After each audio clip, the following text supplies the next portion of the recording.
So we're in the bus just outside of Beta Nightclub in Waterloo, Ontario, Canada. They're hanging out with Tony and Jono from Above and Beyond. You guys are on kind of a North American Eastern Coast bus tour sort of thing. Can you tell us a little bit why you decided to take the bus and, head through the northern side? Yeah, well, I think the interesting thing about this tour is we're getting into some of the smaller cities as well as, doing the usual kind of Toronto and Vancouver type places. We're sort of trying to cover a bit more ground this time and, in the USA as well. So it's kind of exciting for us to come to some new places as well. And I think it's great doing it on a bus because it's just so much easier than doing it by planes. I mean, if you do it by plane, you've always got to sort of unpack everything and take your laptop out of your bag at security and take your belt off, all that kind of stuff. So it's kind of more stressful, whereas this is really easy and it's good fun. And Tony, you've been involved in the last little while. You're kind of coming towards the end. Pavo's joining us tomorrow night in Guelph. Has a tour like this kind of wound you down a little bit? You need a bit of a break? It doesn't ever stop, so it's not like it's going to be a long break anyway. We're touring all the time, but I've been away since Boxing Day. We did some dates in Asia, and then we flew in and did some West Coast and Vegas dates at the beginning of this tour, and then I flew to Boston, and that's where Jono joined that particular leg, and then Pavo went home. So we're kind of rotating all the time anyway.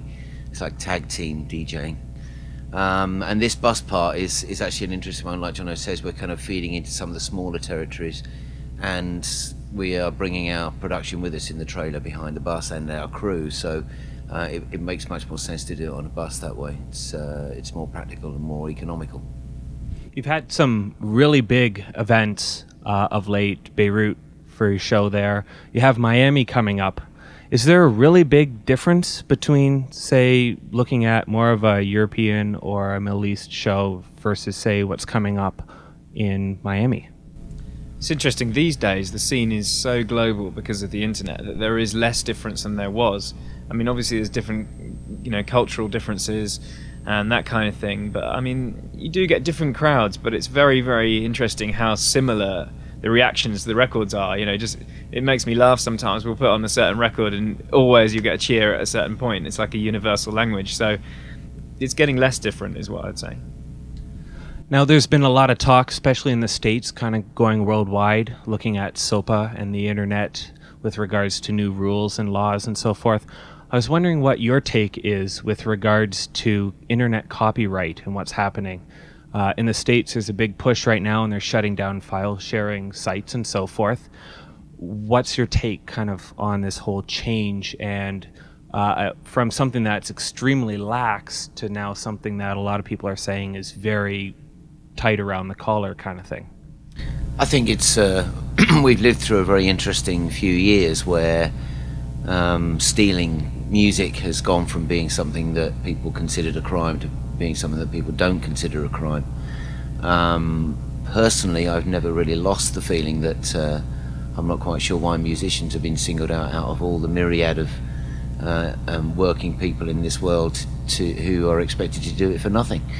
I don't expect book companies to give away books to promote talking tours by the authors. I don't expect chefs to give away food to promote cooking tours by the chefs. Why should musicians have to give away what they do from Monday to Friday just to promote what they then have to do on Saturday and Sunday to earn money? It's never made sense to me.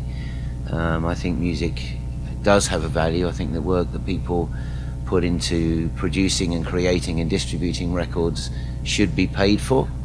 It always has been. I don't see why the internet and the ease that it gives to people to steal should be considered anything less than stealing. And it kind of upsets me when people think that we should be happy that we've got something else that we can do to earn a living from music, i.e. going out touring. We work 24/7 as a result of that change, and whilst I thoroughly enjoy doing what we do, it does still hurt that we're expected to do some of it for nothing.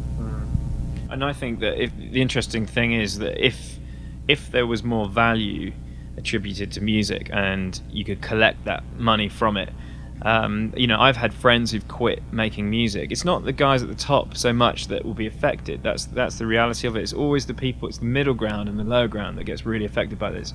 And I was actually really happy when Mega Upload got shut down, not because it's anything against Mega Upload, but just to send a message, because I think it's really, there's a cultural problem where we don't value music, as Tony says, and it's a cultural, sociological thing. And that's what needs to change, because it's like, we consider it wrong to walk up to a car and steal it. Yet if that car, if you took the value of that car in records and downloaded those on the internet, that would be deemed to be fine by a lot of people.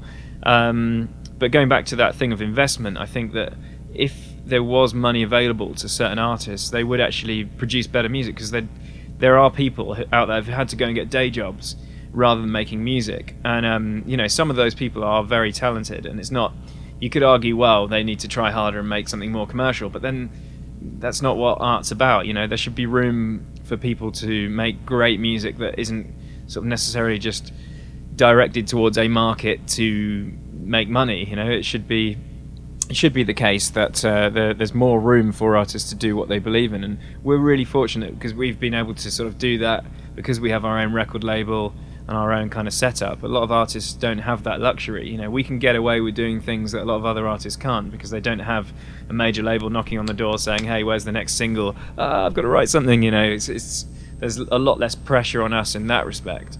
And I just would love to see more investment into artists. I mean, I've got friends who are in bands who've been signed to major labels and have hit the big time, and then the sales haven't quite met that threshold anymore, and they've kind of gone back into the woodwork, and those kinds of bands 10 years ago or more would have still had a continuing career to some degree, whereas it's very much flash in the pan culture with the whole sort of X Factor, Fame Academy type of things that we have on TV as well. I've been asked by a couple people to ask about what your thoughts are on Simon Cowell's show, but I think we'll pass on that one right there for now.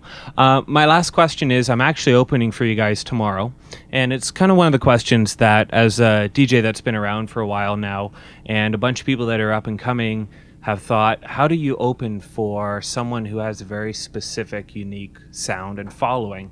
How do you open for someone like that makes it so you guys are happy, but the crowd is also happy? Do you have any tips or tricks? I think the first thing is to avoid playing their records. That's probably the biggest one.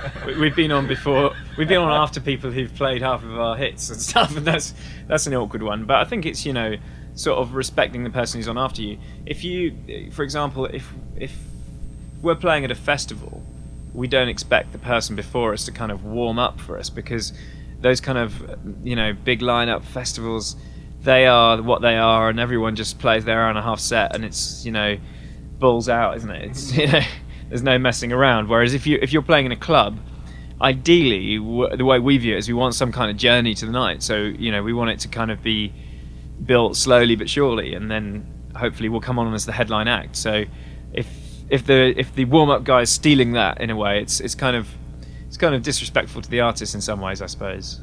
But also, it's nice for us to be able to give an opportunity for someone to play before us as well. So we want them to have a great time and enjoy that opportunity and make the most of it. It's been great, actually. The last 2 days we've had Soundprank playing with us.